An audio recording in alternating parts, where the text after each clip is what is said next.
कुरुक्षेत्र की धूल भरी भूमि पर युद्ध की गर्जना गूंज रही थी।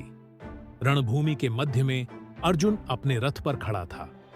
चारों ओर उठते धूल के गुब्बार के बीच विशाल सेनाएं आमने सामने खड़ी थीं। युद्ध का महासंग्राम प्रारंभ होने वाला था, परंतु अर्जुन के मन में गहरे संशय थे। हवा में तलवारों की टकराहट की प्रतिध्वनि थी। हजारों योद्धा अपने अस्त्र शस्त्र थामे युद्ध के आदेश की प्रतीक्षा कर रहे थे। सूर्य रक्तिम हो चला था, मानो स्वयं भी इस युद्ध का साक्षी बनना चाहता हो। परंतु अर्जुन की दृष्टि युद्ध भूमि पर नहीं, अपने हृदय के भीतर चल रहे द्वंद्व पर थी। उसने देखा विपरीत दिशा में खड़े अपने गुरु, अपने बंधु, अपने मित्र। उसकी आत्मा व्याकुल हो उठी। क्या वह अपने प्रियजनों के विरुद्ध शस्त्र उठा सकता है? क्या यह धर्म होगा या अधर्म? युद्ध आरंभ होने से पहले का यह क्षण ठहर सा गया था।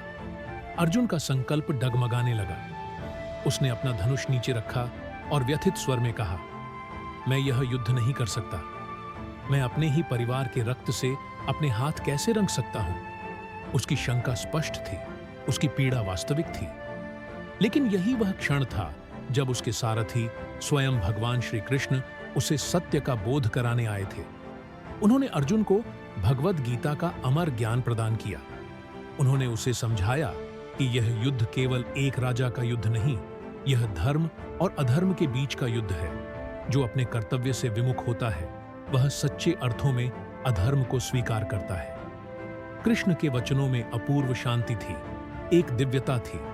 अर्जुन की आत्मा पर जमे भ्रम के बादल छूटने लगे।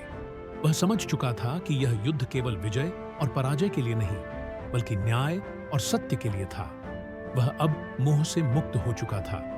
उसने पुनः अपना धनुष उठाया। उसकी दृष्टि में अब कोई संदेह नहीं था, केवल धर्म का प्रकाश था। युद्ध के शंख बज उठे। रणभूमि में युद्ध का आगाज हुआ। अर्जुन ने अपने बाणों की वर्षा से शत्रुओं को परास्त करना शुरू किया। कृष्ण के दिव्य ज्ञान से वह निर्भीक हो चुका था।